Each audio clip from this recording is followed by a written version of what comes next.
Here we are, getting ready to get a busy day meal ready.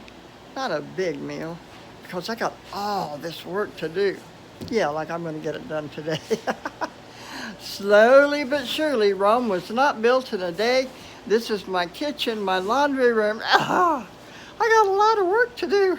Help! So, I've got some potatoes cooking in here with some chicken broth. I got my tea water boiling right here. Let me get some tea bags out and put in some good old Louisiana tea. Get it going. Maybe I'm doing it wrong compared with what some people say, but it works. Let it get a little foam up there on top. Turn it up on high. Move this off the stove. Wow.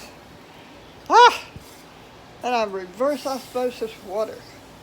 All right, put the lid on the potatoes. No salt because the chicken broth has plenty. My husband can add later. I'm not supposed to have very much salt. Here's a piece of Angus beef roast. I need to straighten that thing out, don't I?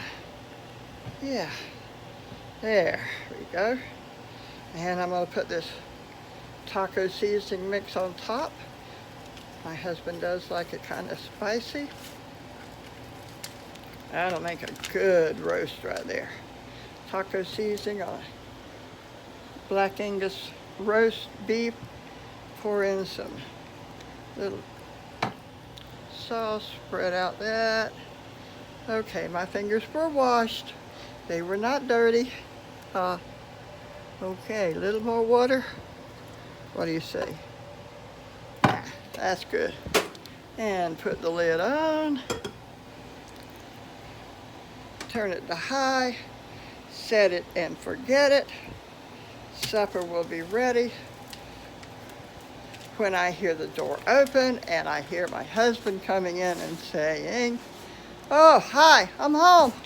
What's for dinner?"